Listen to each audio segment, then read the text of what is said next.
भारत में भीमा शंकर नाम के दो प्रसिद्ध मंदिर हैं। एक महाराष्ट्र के पुणे जिले में स्थित है और दूसरा आसाम के कामरूप जिले में स्थित है। आसाम को प्राचीन समय में कामरूप के नाम से जाना जाता था। भक्तों, आज हम महाराष्ट्र के भीमा शंकर ज्योतिर्लिंग के बारे में आप सबको बताएंगे। प्रसिद्ध धार्मिक केंद्र और स्वयंभू शिव शंकर के छठे ज्योतिर्लिंग के रूप में भीमा शंकर मंदिर महाराष्ट्र में पुणे से करीब 100 किलोमीटर दूर सह्याद्री नामक पर्वत पर स्थित है।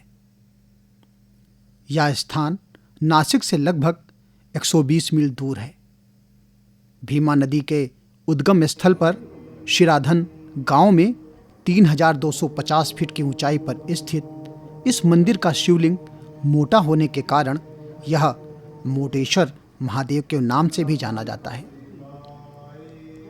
यह मंदिर भारत में पाए जाने वाले 12 ज्योतिर्लिंगों में से एक है। इसी मंदिर के पास से भीमा नामक एक नदी भी बहती है जो कृष्णा नदी में जाकर मिलती है। पुराणों में ऐसी मान्यता है कि जो भक्त श्रद्धा से इस मंदिर के प्रतिदिन सुबह सूर्य निकलने के बाद 12 ज्योतिर्लिंगों के नाम जपते हुए इस मंदिर के दर्शन करता है, उसके 7 जन्मों के पाप दूर होते हैं तथा उनके लिए स्वर्ग के मार्ग भी खुल जाते हैं। भीम शंकर ज्योतिर्लिंग का वर्णन शिव पुराण में मिलता है। शिव पुराण के अनुसार भीम नाम का राक्षस अपनी माता के साथ अकेला जंगल में रहता था। जब वह बड़ा हुआ तब उसने अपनी माता से पूछा कि उसके पिता कौन और कहाँ हैं। तब उसकी माता करकटी ने बताया कि तुम्हारे पिता का नाम महाबली कुंभकर्ण है, जिसका वध श्री राम ने किया है। कुंभकर्ण की मृत्यु के बाद करकटी ने दोबारा विराध नामक राक्षस से विवाह किया और विराध नामक राक्षस का वध भी भगवान श्री राम ने किया। इसके बाद उसकी माता करकटी अपने माता पिता के साथ रहने लगी। उसके माता पिता ने अगस्त्य मुनि के एक शिष्य को अपना आहार बनाना चाहा तो अगस्त्य मुनि ने उन्हें वही भस्म कर दिया। उनकी मृत्यु के बाद वह भीमा को लेकर जंगल में रहने लगी। जब भीमा को अपनी माता द्वारा अपने पिता और परिवारजनों की मृत्यु का कारण पता चला तब वह बहुत क्रोधित हुआ और फिर उसने श्री राम का वध करने का निश्चय किया और ब्रह्मा जी की 1000 वर्षों तक कठोर तपस्या की। भीमा की कठोर तपस्या से ब्रह्मा जी खुश होकर प्रकट हुए और वरदान मांगने को कहा। तब भीमा ने विजय होने का वरदान मांगा। वरदान पाते ही भीमा ने देवताओं पर भी अत्याचार करना शुरू कर दिया और निरंकुश हो गया। देवलोक के साथ साथ उसने पृथ्वी पर भी अत्याचार करना शुरू कर दिया। महाबलशाली भीम के अत्याचारों से वेद, पुराण, शास्त्र का लोप होने लगा। यज्ञ, दान, तप और धार्मिक अनुष्ठान बंद हो गए। सभी मानव, जीव, जंतु और ऋषिमुनि त्रस्त होने लगे। उस समय राजा सुदक्षिण कामरूप देश के राजा थे। वे परम शिव भक्त थे। भीम ने कामरूप देश पर भी आक्रमण किया और राजा सुदक्षिण को युद्ध में पराजित करके बंदी बनाकर कारागार में डाल दिया। सभी देवतागण और ऋषिमुनि भगवान शिव के पास गए और भीम के अत्याचारों से मुक्ति के लिए प्रार्थना की। भगवान शिव ने कहा, मेरे भक्त सुदक्षिण को भी बंदी बना लिया है, अब जल्दी ही उसका संहार होगा। राजा सुदक्षिण ने कारागार में शिवलिंग की स्थापना करके विधि पूर्वक पूजन पाठ शुरू कर दिया। उसकी नित्य शिव आराधना से प्रेरित होकर अन्य बंदी भी शिव भक्ति करने लगे। भीम को जब राजा सुदक्षिण के पूजन का पता चला तब वह क्रोधित होकर कारागार में राजा सुदक्षिण को मारने पहुंचा। कारागार में राजा सुदक्षिण शिवलिंग के सामने पूजन कर रहे थे। भीम ने पार्थिव शिवलिंग पर तलवार से प्रहार किया। उसकी तलवार शिवलिंग को छू भी नहीं पाई और उस शिवलिंग से शिवजी प्रकट हो गए। भगवान शिव ने केवल हुंकार से ही भीम को जलाकर भस्म कर दिया।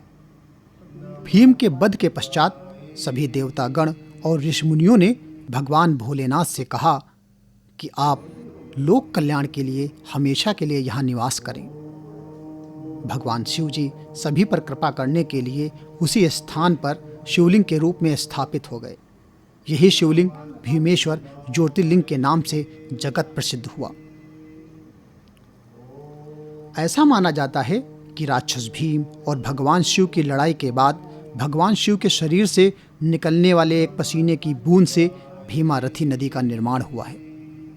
और ऐसा भी माना जाता है कि यहाँ पर जो भक्त सच्ची श्रद्धा से भगवान शिव की पूजा अर्चना करते हैं उनकी सभी प्रकार से रक्षा होती है और उनके सारे पाप कट जाते हैं। भीमाशंकर ज्योतिर्लिंग भगवान शिव का ही रूप है। यहाँ सावन के महीने में भारी संख्या में भक्तों की भीड़ लगती है और यहाँ आने वाले भक्त कमलजा देवी के भी दर्शन करते हैं। भीमाशंकर मंदिर नागर शैली की वास्तुकला से बनी एक प्राचीन और नई संरचनाओं का सम्मिश्रण है। इस मंदिर से प्राचीन विश्वकर्मा वास्तु शिल्पियों की कौशल श्रेष्ठता का पता चलता है। भीमाशंकर ज्योतिर्लिंग अमोघ है। इसके दर्शन का फल सभी मनोकामनाएं पूर्ण करता है। मराठा राज्य के महाराजा छत्रपति शिवाजी यहाँ कई बार पूजन करने आते थे। इस मंदिर का निर्माण उन्हीं के द्वारा करवाया गया है। इस सुंदर मंदिर का शिखर नाना फडणवीस द्वारा 18वीं सदी में बनाया गया था। अगर आप यहाँ जाएं तो आपको हनुमान झील, गुप्त भीमशंकर, भीमा नदी की उत्पत्ति, नागफनी, बॉम्बे पॉइंट, साक्षी विनायक जैसे स्थानों का दौरा करने का भी मौका मिल सकता है। भीमाशंकर लाल वन क्षेत्र और वन्यजीव अभयारण्य द्वारा संरक्षित है, जहाँ पक्षियों, जानवरों, फूलों, पौधों की भरमार है। साथ साथ टैकस प्रेमियों के लिए भी उपयोगी है। यह मंदिर पुणे में बहुत ही प्रसिद्ध है। यहाँ दुनिया भर से लोग इस मंदिर को देखने और पूजा करने के लिए आते हैं। भीमाशंकर मंदिर के पास कमलजा मंदिर है। कमलजा पार्वती जी का अवतार है। इस मंदिर में भी श्रद्धालुओं की भीड़ लगती है। हरियाली भरे रास्ते से गुजरते हुए खूबसूरत पहाड़ियों के सौंदर्य का लुत्फ उठाते आपको पता ही नहीं चलेगा कि कब भीमाशंकर आ गया। भीमाशंकर पहुंचने के बाद आपको मंदिर कहीं भी दिखाई नहीं देगा। मंदिर जाने के लिए प्रवेश द्वार से 250 सीढ़ियां उतरने के बाद मंदिर दिखता है। मंदिर के रास्ते में कई दुकानें आती हैं जिनसे आप फल, प्रसाद आदि खरीद सकते हैं। भीमेश्वर मंदिर पहुंचने पर आपको लाइन में लगना है। कई बार लोग दर्शन लाइन में गपशप करने लगते हैं। आप उन पर ध्यान न दें। मन ही मन ओम नमः शिवाय का जप करते रहें। रास्ते में आपको टीवी स्क्रीन नजर आएगी। उसमें श्री भीमेश्वर ज्योतिर्लिंग के दर्शन करते रहें। कुछ देर में आप गर्भगृह के सामने पहुंच जाएंगे। शिवलिंग को दिन भर चांदी के कवच से ढककर रखा जाता है। सुबह 5 साढ़े 5 बजे यह कवच हटाया जाता है। तभी आप मूल शिवलिंग का दर्शन कर पाते हैं। आप शिवजी के प्रतीक शिवलिंग पर अपनी नजरें जमाए रखिए। शिवलिंग को अपने मन में बसा लीजिए। बाहर आकर मंदिर का दर्शन करें। मंदिर के सामने एक खूबसूरत विशाल घंटा लगा हुआ है।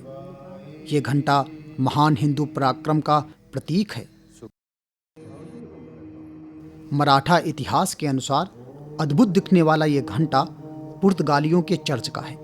बालाजी विश्वनाथ के बेटे और बाजीराव के छोटे भाई वीर चिमाजी बसाई के किले में पुर्तगालियों को पराजित करके वहाँ के चर्च से यह घंटा लाए थे। इस घंटे में जीसस के साथ मदर मैरी की मूर्ति बनी है और 1727 लिखा हुआ है। इस घंटे को महाराष्ट्र में पेशवाओं के काल के प्रसिद्ध राजनेता नाना फडणवीस ने लगवाया था और सभा मंडप और शिखर बनवाकर मंदिर को आधुनिक स्वरूप प्रदान किया था। यहाँ आने वाले श्रद्धालु कम से कम 3 दिन जरूर रुकते हैं। यहाँ श्रद्धालुओं को रुकने के लिए हर तरह की व्यवस्था की गई है। भीमाशंकर से कुछ ही दूरी पर शिनोली और घुड़गांव है, जहां आपको हर तरह की सुविधा मिलेगी। यदि आपको भीमाशंकर मंदिर की यात्रा करनी है तो अगस्त और फरवरी महीने के बीच जाएं। वैसे आप ग्रीष्म ऋतु को छोड़कर किसी भी समय यहाँ आ जा सकते हैं। वैसे जिन्हें ट्रैकिंग पसंद है उन्हें मानसून के दौरान बचने की सलाह दी जाती है। आप यहाँ सड़क और रेल मार्ग के जरिए आसानी से पहुँच सकते हैं। आप शिवाजी नगर, पुणे से राज परिवहन की बसें प्राप्त कर सकते हैं। पुणे से यहाँ पहुँचने में लगभग 4-5 घंटे लगते हैं। महाशिवरात्रि या प्रत्येक माह में आने वाली शिवरात्रि को यहाँ पहुँचने के लिए विशेष बसों का प्रबंध भी किया जाता है। ओम नमः शिवाय।